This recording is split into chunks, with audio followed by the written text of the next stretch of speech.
Hello student, welcome you in today chemistry class. Student, आज की class में हम डिस्कस करेंगे एक important topic that is electron dot structure और इलेक्ट्रॉन ऑर्बिटल डायग्राम। तो स्टूडेंट, अगर आपको इससे पहले ये ऑर्बिटल स्ट्रक्चर और इलेक्ट्रॉन डॉट स्ट्रक्चर बनाना नहीं आते थे, टीचर आपको क्लास में देते थे और आप बेंच के नीचे छुप जाते थे या अपने फ्रेंड के पीछे छुप जाते थे कि अरे ये क्या है, सर्किल बना दिए, ये डॉट बना दिए, ये किस तरीके से बनते हैं। तो स्टूडेंट, आज की क्लास के बाद मेरा प्रॉमिस है कि ये सब चीज़ें आपको समझ में आने लगेंगी और आप भी अपनी क्लास में पार्टिसिपेट करोगे, अपने टीचर्स को ये सारे स्ट्रक्चर आप सही बनाकर दिखाओगे।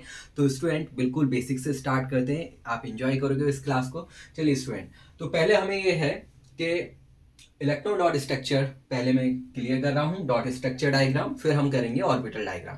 तो स्टूडेंट, सबसे पहले हमें चाहिए होते हैं एटॉमिक नंबर और नेम ऑफ एलिमेंट। तो ये आपको स्टूडेंट अगर याद नहीं है तो आप इसको याद कर लेना, मैंने यहाँ लिख दी है। One atomic number for hydrogen, second for helium, then lithium, beryllium, boron, carbon, nitrogen, oxygen, fluorine, neon, sodium, magnesium, aluminium, silicon, phosphorus, sulphur, chlorine, argon, krypton and calcium. तो स्टूडेंट, ये आपको मालूम होने चाहिए 20 तक, आप इसको याद कर लोगे। क्योंकि अगर आपको बेसिक स्ट्रॉन्ग करने हैं तो कुछ चीज़ें स्टूडेंट आपको याद करनी पड़ेंगी। ऐसा नहीं है कि एग्जाम में आप बुक लेकर जाओगे, मैं प्रोसेस बताऊंगा, लेकिन आपको ये सब चीज़ें याद होनी चाहिए, तभी आप उन रूल्स को अप्लाई कर सकते हो स्टूडेंट। क्योंकि केमिस्ट्री में स्टूडेंट रूल्स वर्क करते हैं कि बैलेंसिंग है तो बैलेंसिंग के रूल्स हैं, आपको अगर वो रूल्स आते हैं तो आप उसको कर लोगे। तो ऐसी डॉट स्ट्रक्चर के या ऑर्बिटल डायग्राम्स के रूल्स हैं। तो पहले क्या है, फर्स्ट रूल, कि आपको ये एटॉमिक नंबर याद होने चाहिए। अगर आपको ये एटॉमिक नंबर याद नहीं होंगे तो आपको पता ही नहीं होंगे इलेक्ट्रॉन्स कितने, तो आपको ये मालूम ही नहीं होगा कितनी आपको शेल्स बनानी है और कितने आपको डॉट बनाने हैं। तो पहले आपको ये याद होने चाहिए। दूसरी चीज़ कि अगर मैं स्ट्रक्चर देखूं जनरल एटम का, तो क्या होता है कि सेंटर में न्यूक्लियस होता है और उसके सराउंडिंग में होते हैं सर्कुलर पाथ। इन पाथ को स्टूडेंट हम बोलते हैं शेल्स, यानी कि circular path around the nucleus are called the shells. Orbit या एनर्जी लेवल्स, ये इनके 3 नेम्स होते हैं। तो स्टूडेंट, आपके 10th तक में आपको 20 तक के इलेक्ट्रॉनिक कन्फिगरेशन करने हैं, इससे बाहर नहीं आएगा। तो उसमें कितनी शेल्स इन्वॉल्व हो जाती हैं? 4 शेल्स इन्वॉल्व हो जाती हैं, के, एल, एम और एन। यानी कि फर्स्ट जो शेल होती है, जो कि न्यूक्लियस से क्लोजर से हम देखेंगे, बाहर से नहीं देखेंगे, तो फर्स्ट शेल होती है स्टूडेंट के शेल, सेकेंड शेल होगी हमारी एल, थर्ड शेल होगी एम और फोर्थ शेल होगी एन। तो इलेक्ट्रॉन जो फील्ड होते हैं स्टूडेंट, वो होते हैं के से एल, फिर एम, फिर एन में, यानी कि अंदर से बाहर की तरफ इलेक्ट्रॉन्स फील्ड होते हैं। तो आपको ये चीजें मालूम है, पहले एटॉमिक नंबर, फिर ये कितनी शेल्स मैंने ड्रॉ करी हैं, 4 शेल्स, इतने हैं, इससे बाहर आपका 10th क्लास से नहीं जाएगा। तो स्टूडेंट, अब आते हैं इलेक्ट्रॉनिक कन्फिगरेशन, ईसी क्या होता है। तो स्टूडेंट, क्या होते हैं कि ये जो हमने शेल्स के अंदर आपको मालूम होते हैं कि न्यूक्लियस के अंदर तो होते हैं प्रोटॉन और न्यूट्रॉन, है ना। न्यूक्लियस के अंदर कितने होते हैं? 3 फंडामेंटल पार्टिकल में से 2, neutron and proton. Proton positively charge होते हैं, न्यूट्रॉन निगेटिवली चार्ज होते हैं। और जो थर्ड फंडामेंटल पार्टिकल्स हैं वो स्टूडेंट होते हैं इन एनर्जी शेल्स में, यानी कि के में होंगे, एल में होंगे, एम में होंगे। तो इनमें जो चीज़ें होंगी वो कौन से होंगे? इलेक्ट्रॉन्स। तो इन जो शेल्स हैं या जो एनर्जी लेवल्स हैं, इनमें इलेक्ट्रॉन्स प्रेजेंट होते हैं। तो किस किस शेल में कितने इलेक्ट्रॉन प्रेजेंट हैं, वो कहलाता है उसका इलेक्ट्रॉनिक कन्फिग्रेशन।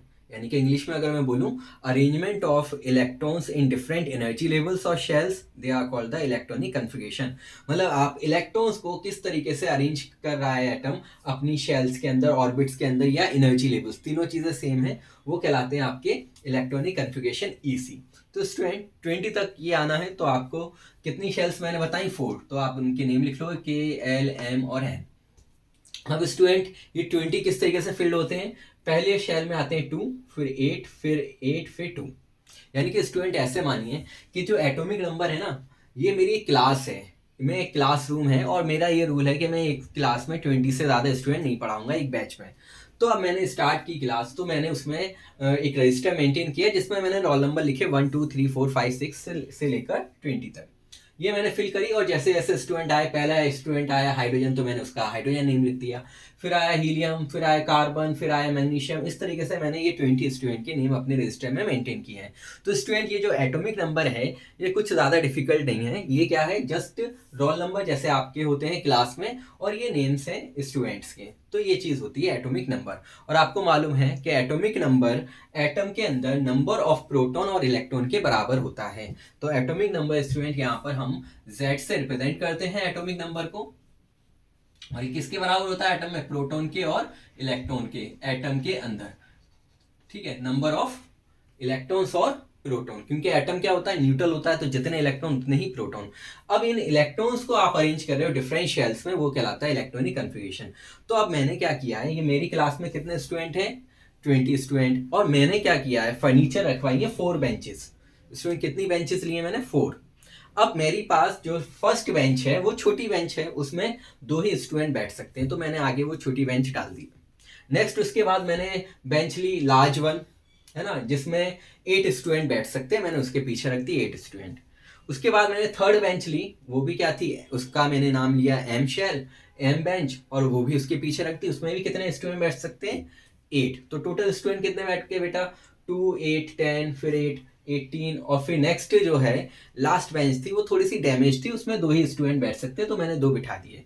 इस तरीके से मैंने अपने 20 स्टूडेंट्स को सेट कर दिया ये अलग अलग बेंच पर। तो यही होता है जब इलेक्ट्रॉन्स अलग अलग शेल्स में अरेंज होते हैं, किस शेल में कितने इलेक्ट्रॉन्स हमने रखे हैं वो कहलाता है उसका इलेक्ट्रॉनिक कन्फिगरेशन।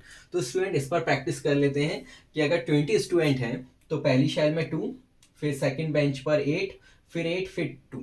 इस तरीके से आपको 4 बेंच पर मुझे स्टूडेंट बिठाने हैं। और स्टूडेंट जैसे कि आपको मालूम होगा, स्कूल में जब प्रिंसिपल राउंड पर होते हैं तो कभी स्टूडेंट कम आते हैं, तो क्या करते हैं कि अगर कुछ बच्चे पीछे बैठ जाते हैं तो आके क्लास में कहते हैं सर इनको आगे बिठाइए, कहते हैं ना। तो क्या होता है कि रूल्स होता है कि टीचर को क्या है, पहले स्टूडेंट आगे से बिठाने, फिर पीछे, फिर पीछे, फिर उससे पीछे। अगर स्पेस है तो पहले हम आगे। तो इसी तरीके से क्या है, पहले हम कौन सी शेल को फिल करेंगे, के, यानी कि फर्स्ट बेंच पर हम स्टूडेंट बिठाएंगे। फिर उसके बाद जितने बचेंगे, इस पर मैक्सिमम कितने बैठ सकते हैं, 2। 3 होंगे तो क्या होगा, नेक्स्ट बेंच पर बैठेगा वो। 3 से लेकर 4 5 6 7 8 9 10, यानी कि 2 तो यहाँ बैठ गए, बाकी 8 यहाँ बैठेंगे, तो 10 स्टूडेंट आए हैं। तो मैं किस तरीके से बिठाऊंगा, 2 यहाँ पर 8 यहाँ पर, ये मेरी 2 बेंचेस फिल्ड हो गई और बाकी 2 क्या है, खाली हैं। अगर 16 स्टूडेंट आए होते स्टूडेंट, तो कैसे मैं फिल करूंगा, 16 किसका होता है एटॉमिक नंबर, देखो स्टूडेंट सल्फर का। तो अगर 16 आए हैं मेरे पास, सल्फर के कितने हैं, 16, एटॉमिक नंबर है सल्फर का, दैट इज 16। ये मैंने एटॉमिक नंबर लिखा। अब मैं इसका ईसी लिख रहा हूं, इलेक्ट्रॉनिक कन्फिगरेशन। तो स्टूडेंट मेरे पास कितनी बेंच थी, 4 में से फर्स्ट बेंच पर 2, सेकंड बेंच पर 8, टोटल 2 बेंच फिल्ड हो गई हैं। अब मेरे पास अभी भी 6 स्टूडेंट खड़े हैं, तो मैं उनको बोलूंगा थर्ड बेंच पर चले जाओ, और ये हो गया इलेक्ट्रॉनिक कन्फिगरेशन सल्फर का। तो स्टूडेंट आई होप ये आपको इजी लैंग्वेज में समझ में आया हो, कोई डिफिकल्टी नहीं है। आपके सिलेबस में 20 तक है, आप 20 तक इस तरीके से फिल करोगे। अब स्टूडेंट सपोज अगर एक ही स्टूडेंट आया होता मेरी क्लास में, that is first atomic number किसका है, हाइड्रोजन का, हाइड्रोजन आया है एक एलिमेंट, तो इसका एटॉमिक नंबर 1। अब इसके मुझे लिखने हैं, तो स्टूडेंट ये एक स्टूडेंट को आप कहाँ बिठाओगे, लास्ट वाली पे तो बिठाओगे नहीं कि इसको खाली रखो इसको खाली रखो, इस तरीके से इलेक्ट्रॉनिक कन्फिगरेशन करोगे नहीं। 0 फिर 0 फिर 0 फिर 1। ये क्या है, ये के शेल है, ये एल शेल है, ये एम शेल है, और ये एन शेल है। तो इस तरीके से नहीं होते। हमेशा क्या होता है कि हम, अगर मैंने बताया ना, स्कूल में अगर एक बच्चा आए तो वो आके फर्स्ट बेंच पर बैठेगा, उसको टीचर लास्ट बेंच पर नहीं बिठाएगा। तो इसी तरीके से क्या होगा स्टूडेंट, ये गलत होगा।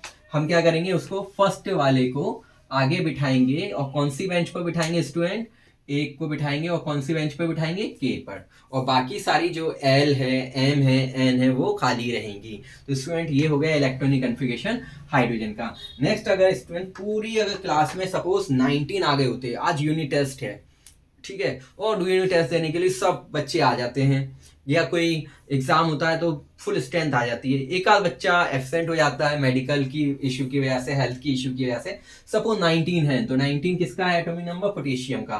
सपोज आपको बोला जाए कि पोटेशियम का एटॉमिक नंबर लिखिए, तो आपको मालूम है पोटेशियम का रोल नंबर कितना है, 19, यानी कि अब आपको 19 इलेक्ट्रॉन्स फिल करने हैं, तो यानी कि 19 स्टूडेंट आपको बिठाने हैं। तो पहले आप कितने बिठाओगे फर्स्ट बेंच पर, 2 से ज़्यादा नहीं बैठेंगे, और उसके बाद आप बिठाओगे 8, क्योंकि मैक्सिमम कितने बैठ सकते हैं सेकंड बेंच पर, 8।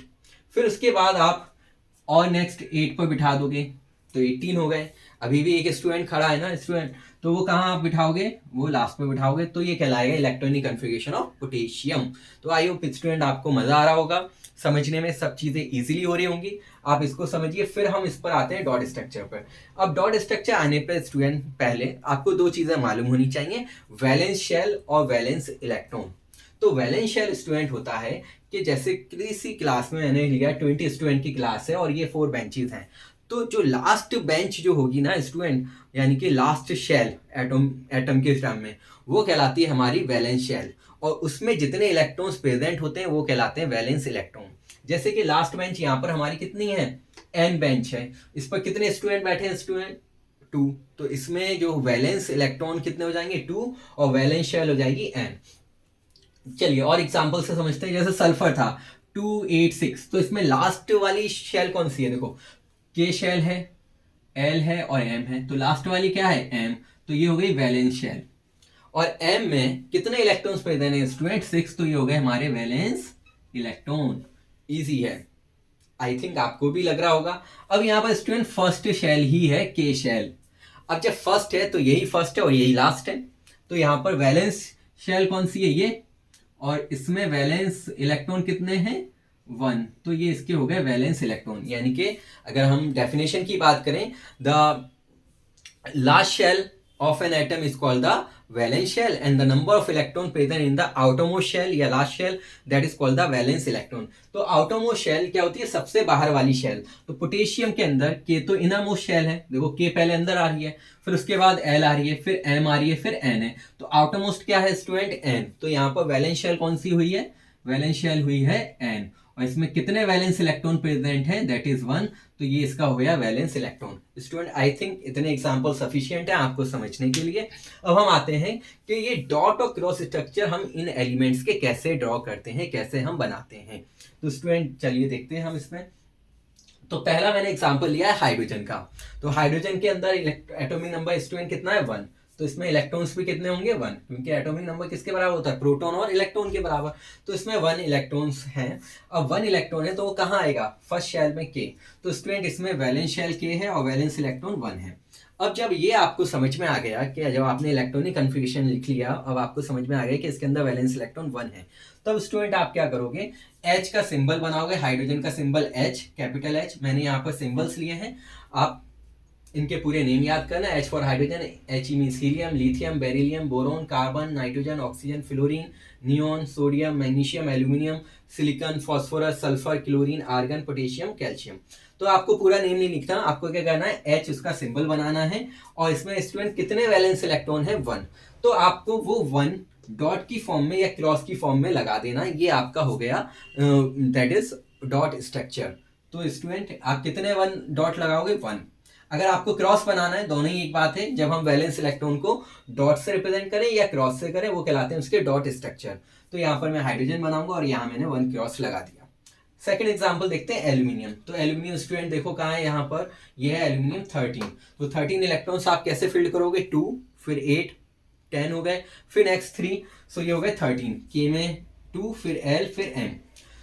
अब स्टूडेंट इसमें वैलेंस शेल क्या है, थर्ड है ना, वैलेंस शेल है ये एम, और वैलेंस इलेक्ट्रॉन कितने 3। तो आप क्या करोगे, एल्यूमिनियम सिंबल बनाओगे Al और 3 डॉट लगा दो 1 2 3, या आप एल्यूमिनियम का सिंबल बना के 3 क्रॉस लगा दो 1 2 3, ये हो जाएगा डॉट स्ट्रक्चर ऑफ एल्यूमिनियम। अब स्टूडेंट अगर कोई ये पूछे सर इस फर्स्ट शेल में क्यों 2 इलेक्ट्रॉन्स आते हैं, क्योंकि ये न्यूक्लियस के पास होती है, उसका डायमीटर कम होता है, तो इसमें 2 ही इलेक्ट्रॉन्स आ सकते हैं। बाकी आप देखो सेकंड शेल का डायमीटर थोड़ा बड़ा है, फिर थर्ड का और बड़ा है, तो इस तरीके से इसमें 8 आते हैं। अब नेक्स्ट हम एग्जांपल पे आते हैं आर्गन। तो स्टूडेंट आर्गन का है यहाँ पर 18। तो 18 आपको फिल्ड करने, किस तरीके से फिल्ड करोगे, 2 8 8। अब आपको ना पहले वाले 2 से मतलब है ना बीच वाले 8 से, आपको किससे मतलब है, लास्ट वाले से, वैलेंस शेल के इलेक्ट्रॉन से, वैलेंस इलेक्ट्रॉन से।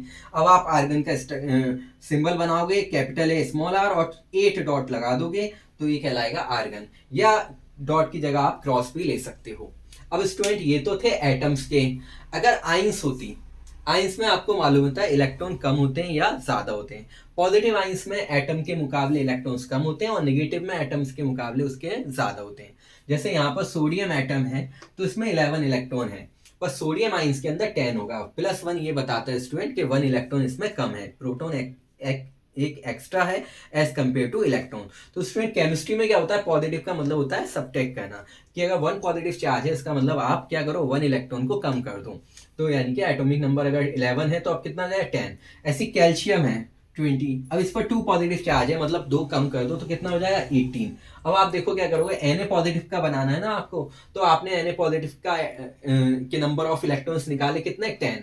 अब इसका EC लिखोगे, आप इसका नहीं लिखोगे क्योंकि आप सोडियम का ड्रॉ नहीं कर रहे हो, आप कर रहे हो सोडियम आयन का, तो 2, 8। अब इसमें वैलेंस शेल कौन सी स्टूडेंट, ये लास्ट वाली। तो आप क्या करोगे, Na लिखकर 8 डॉट लगा दोगे, क्रॉस भी लगा सकते हो, और इसको स्क्वायर ब्रैकेट में बंद करके 1 पॉजिटिव चार्ज लगा दोगे। अगर स्टूडेंट अगर आप पॉजिटिव चार्ज छोड़ दोगे वो आपका गलत हो जाएगा। आयंस के केस में आपको पॉजिटिव और नेगेटिव चार्ज इंडिकेट करना जरूरी होता है। अब आते हैं हम नेक्स्ट एग्जांपल पे, कैल्शियम पर। तो 2 इलेक्ट्रॉन कम किए स्टूडेंट, अब कितने हो गए, 18। अब 18 कैसे फिल करोगे, 2 8 8। अब हमें किससे मतलब होता है, लास्ट वाले वैलेंस इलेक्ट्रॉन से। तो कैल्शियम का सिंबल लिखोगे और 8 डॉट बना दोगे, या क्रॉस भी बना सकते हो। तो ये तो स्ट्रक्चर हो गए पॉजिटिव आइंस के। अब आ जाते हैं नेगेटिव आइंस पर। तो ऑक्सीजन, ऑक्सीजन का एटॉमिक नंबर कितना होता है, 8। किस तरीके से फिल करोगे, 2,6। आउटरमोस्ट शेल अभी इनकम्प्लीट है, तो ये 2 इलेक्ट्रॉन गेन करेगा, 2 नेगेटिव चार्ज आ जाएगा। अब इसके पास इलेक्ट्रॉन्स हो जाएंगे, पहले 8 थे, अब इसने 2 गेन कर लिए, अब इसके पास हो गए 10। 10 को कैसे फिल करोगे, 2,8। अब ऑक्सीजन का सिंबल बनाओगे और 8 डॉट बना दोगे, और उस पर ऊपर लगा दोगे 2 नेगेटिव चार्ज। ऐसे Cl कितने हैं, 17, 2 8 7। अब Cl नेगेटिव का मतलब एक इलेक्ट्रॉन उस पर ज्यादा है, तो अब कितने हो गए, 18। 18 को कैसे फिल करोगे, 2 8 8। अब आप क्या करोगे, Cl का सिंबल बनाओगे और 8 डॉट स्ट्रक्चर 8 क्रॉस या डॉट बना दोगे, और इसको ब्रैकेट में क्लोज करके क्या कर दोगे, माइनस का चार्ज लगा दोगे। तो ये स्टूडेंट थे क्रॉस और डॉट स्ट्रक्चर। आई थिंक आपको ये सब चीजें क्लियर हुई होंगी स्टूडेंट। डॉट स्ट्रक्चर और क्रॉस स्ट्रक्चर के बाद स्टार्ट करते हैं ऑर्बिटल स्ट्रक्चर या ऑर्बिटल डायग्राम। तो स्टूडेंट इसको किस तरीके से ड्रॉ करना है, ये कोई स्टूडेंट डिफिकल्ट नहीं है। देखिए, सबसे पहले ऑर्बिटल डायग्राम को ड्रॉ करने के लिए या ऑर्बिटल स्ट्रक्चर को ड्रॉ करने के लिए आपको एटॉमिक नंबर याद होना चाहिए, जो मैंने ये लिखे हुए हैं। उसके बाद आप उसका ईसी लिखोगे, इलेक्ट्रॉनिक कन्फिगरेशन, और उसके बाद आप जितनी उसके अंदर शेल्स होंगी या ऑर्बिट्स होंगी आप उनको सर्किल की फॉर्म में ड्रॉ कर दोगे, और जिसमें जितने इलेक्ट्रॉन्स होंगे आप उसको डॉट की फॉर्म में या क्रॉस की फॉर्म में रख दोगे। तो स्टूडेंट देखते हैं एग्जाम्पल से। पहले मैंने क्या बताया, जैसे कि अगर ऑर्बिटल स्ट्रक्चर अगर आपको या ऑर्बिटल डायग्राम आपको हाइड्रोजन का बनाना है, तो पहले आपको एटॉमिक नंबर याद होना चाहिए, हाइड्रोजन का कितना है, 1। उसके बाद आप क्या लिखोगे, ईसी इलेक्ट्रॉनिक कन्फिगरेशन 1। उसके बाद आपको क्या करना है कि ये जो 1 इलेक्ट्रॉन आया वो कितनी शेल में आए, फर्स्ट शेल में तो है स्टूडेंट। तो आपको क्या करना है, न्यूक्लियस ड्रॉ करना है, और एक ये शेल को यानी कि एक सर्किल बना देना है, जो सर्किल ये क्या बताएगा, शेल्स को बताएगा। कुछ बुक में स्टूडेंट न्यूक्लियस को डार्क सर्किल से रिप्रेजेंट कर देते हैं, कुछ में क्या करते हैं कि सर्किल के अंदर एच बना देते हैं, मतलब हाइड्रोजन एटम का न्यूक्लियस। तो आपको कुछ घबराना नहीं है, जैसा आपकी बुक में आप उसको वैसा बना दोगे। तो यानी कि ये जो सेंट्रल पार्ट है ये न्यूक्लियस है, यहाँ पर ये न्यूक्लियस है, और कितनी शेल्स हैं इसमें, एक ही शेल है, तो आप एक सर्किल बनाओगे या रिंग बनाओगे, और ये डॉट लगा दोगे या क्रॉस लगा दोगे, वो उसका कहलाएगा ऑर्बिटल डायग्राम। अब नेक्स्ट एग्जांपल है एल्यूमिनियम का। तो एल्यूमिनियम का एटॉमिक नंबर स्टूडेंट 13। किस तरीके से फिल करोगे, 2 8 3। ये हो गया इसका ईसी। अब स्टूडेंट हम डॉट स्ट्रक्चर में क्या करते थे, हम वैलेंस शेल और वैलेंस इलेक्ट्रॉन देखते थे। यहाँ हम वैलेंस शेल नहीं देखेंगे, हम यहाँ क्या करेंगे, सारी शेल्स, कितनी शेल्स हैं, 1 2 3, हम उन शेल्स को ड्रॉ कर देंगे। ये सेंटर में न्यूक्लियस होगा, और यहाँ पर फर्स्ट शेल हमने सर्किल से रिप्रेजेंट कर दी, सेकंड शेल, और ये थर्ड शेल, यानी कि ये हो गई के, सेकंड हो गई एल, और थर्ड हो गई एम। अब स्टूडेंट मुझे बताओ के शेल में कितने इलेक्ट्रॉन्स प्रेजेंट हैं, 2। तो आप 2 डॉट बना दोगे, जो मैंने यहाँ पर ब्लैक से रिप्रेजेंट किए हैं, 1 और 2। जो सेंटर वाला स्टूडेंट ये है न्यूक्लियस, है ना, ये न्यूक्लियस है, आप इसको डॉट मत समझना। सेकेंड शेल जो कि एल शेल है, ये मैंने बनाई है, इसमें 8 इलेक्ट्रॉन्स हैं, आप इसको पेयर में भी कर सकते हो और अलग अलग भी कर सकते हो, जैसा आपकी बुक में हो, ठीक है। 1 2 3 4 5 6 7 8। और थर्ड शेल क्या है स्टूडेंट, एम शेल। तो आप कैसे लिखोगे, 1 2 3 या 1 2 3, कैसे भी आप कर सकते हो, 3 आपने लिख दिया। ये हो गया ऑर्बिटल डायग्राम ऑफ एल्यूमिनियम। अब आते हैं हम आइंस के केस पर। तो आइंस में मैंने बताया था एटम के केस में जो एटॉमिक नंबर होता है वो प्रोटॉन और इलेक्ट्रॉन के इक्वल होता है, तो उतने ही इलेक्ट्रॉन्स होते हैं जितना उसका एटॉमिक नंबर होता है। लेकिन आइंस के केस में एटॉमिक नंबर और नंबर ऑफ इलेक्ट्रॉन डिफरेंस होते हैं। सोडियम में एटॉमिक नंबर तो 11 है, लेकिन नंबर ऑफ इलेक्ट्रॉन है सोडियम आयन के अंदर 10। तो आप 10 का ईसी लिखोगे 2,8। अब इसमें स्टूडेंट आप मुझे बताओ, सेंटर में आपको क्या बनाना है, न्यूक्लियस, या आपने न्यूक्लियस बना दिया। उसके बाद स्टूडेंट कितनी शेल्स बनाएंगे, कितनी शेल्स में इलेक्ट्रॉन्स आए हैं, 2 शेल में, यानी कि के में और एल में। तो ये आपने इसको ड्रॉ कर दिया। मैंने यहाँ पर आपको एक्सप्लेनेशन के लिए किया है, आप नहीं बनाओगे, आप 2 ही शेल्स बनाओगे डायरेक्टली, तो ये अंडरस्टूड है कि फर्स्ट वाली के है और सेकंड वाली एल है। फर्स्ट वाली शेल में कितने इलेक्ट्रॉन है स्टूडेंट? 2, तो आपने 2 डॉट बना देने या 2 क्रॉस बना देने हैं। सेकंड शेल में 8 है तो आप 8 बना दोगे, 1 2 3 4 5 6 7 8। और इसके बाद आप क्या करोगे, इसको ब्रैकेट में क्लोज करोगे, स्क्वायर ब्रैकेट में ऊपर पॉजिटिव चार्ज लगा दोगे। क्योंकि स्टूडेंट यहाँ क्या थे, ये एटम थे, एटम न्यूट्रल होता है, तो हम यहाँ पर स्क्वायर ब्रैकेट में क्लोज नहीं कर रहे थे और ना कोई इस पर चार्ज लगा रहे थे। लेकिन अब यहाँ पर हमें चार्ज शो करना है, +1 -1 +2 -2 +3, कुछ भी हो सकता है, तो आप उसमें चार्ज बाहर रख दोगे। अब आता है कैल्शियम। तो कैल्शियम का एटॉमिक नंबर है 20, लेकिन कैल्शियम आइंस का अगर पूछ रहा है तो आपको बनाना है 288। तो स्टूडेंट कितनी शेल्स बनानी है आपको? 3। सेंटर में न्यूक्लियस 1 2 3, तो 3 शेल्स आपने बना देनी है, फर्स्ट सेकंड और थर्ड। फर्स्ट में कितने इलेक्ट्रॉन्स हैं जो ईसी में हो? 1 2, फिर नेक्स्ट 8, 1 2 3 4 5 6 7 8, और नेक्स्ट वाले में भी 8, 1 2 3 4 5 6 7 8। इसके बाद स्टूडेंट इसको स्क्वायर ब्रैकेट में क्लोज कर दोगे और ऊपर 2 पॉजिटिव चार्ज लगा दोगे। स्टूडेंट आई होप आपको ये समझ में आ रहा होगा, इजी चीज़ें लग रही होंगी। अब आपको अगर क्लास में अगर टीचर अगर आपसे पूछें कि स्टूडेंट ड्रॉ करो orbital diagram of O2 negative, तो आप ये ड्रॉ कर सकते हो। O2 नेगेटिव का कैसे करोगे? ऑक्सीजन का पहले, क्योंकि देखो आइंस जो बनती है वो पेरेंट एटम से बनती है। पेरेंट एटम यानी कि वो जो नॉर्मल एटम होता है, जो O2 नेगेटिव किससे बनेगी? ऑक्सीजन से बनेगी। तो ये तो आयन है और इसका पेरेंट एटम है O। तो O में कितने इलेक्ट्रॉन्स थे? 8। कैसे फिल किए? 2 6। अब 2 नेगेटिव का मतलब है 2 इलेक्ट्रॉन इस पर ज़्यादा है, तो कैसे फिल करोगे? 2,8। अब 10 हो गया ना, तो 10 कैसे फिल करोगे? 2,8। तो जल्दी से बताओ मुझे, बीच में आप सेंटर में क्या बनाओगे? सर न्यूक्लियस, बिल्कुल करेक्ट। फिर कितनी शेल्स हैं student? 2 shells. First shell K, then L, तो आप शेल्स बना दोगे, सर्किल बना दोगे, फर्स्ट सर्किल और सेकंड। अब यहाँ पर या तो आप क्रॉस बना दो या आप डॉट बना दो, कोई प्रॉब्लम नहीं है। तो सेकंड में आपको 8 शो करना है, 1 2 3 4 5 6 7 8। उसके बाद थर्ड क्या करना है? आइंस के केस में इंपॉर्टेंट है कि आपको स्क्वायर ब्रैकेट में क्लोज करना है, 2 नेगेटिव चार्ज ऊपर शो करना है। अब स्टूडेंट फटाफट से आप क्विकली इसका Cl नेगेटिव का बनाओ।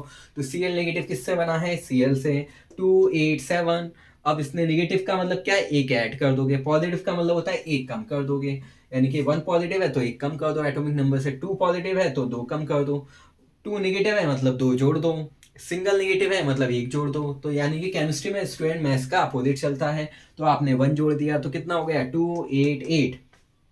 अब कितनी शेल्स हैं यहाँ पर? आप कितना सेंटर में न्यूक्लियस बनाओगे, फर्स्ट शेल बनाओगे, फर्स्ट रिंग, फिर सेकंड सर्किल, फिर थर्ड सर्किल। फर्स्ट में 2 रखोगे, फिर सेकंड में 1 2 3 4 5 6 7 8, फिर थर्ड में भी कितने रखोगे?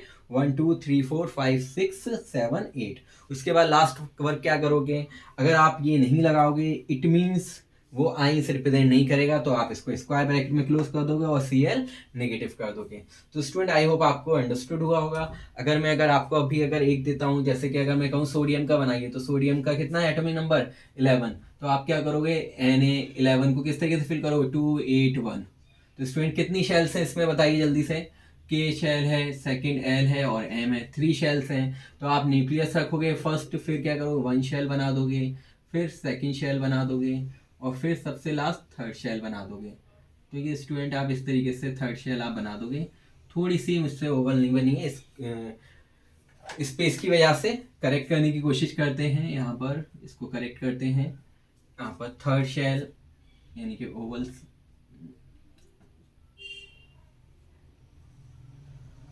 चलिए अभी ये हमने 3 शेल्स बना दी, सेंटर में क्या है? न्यूक्लियस। अब स्टूडेंट फर्स्ट शेल में आपको कितने इलेक्ट्रॉन्स फिल करने? 2 1 2।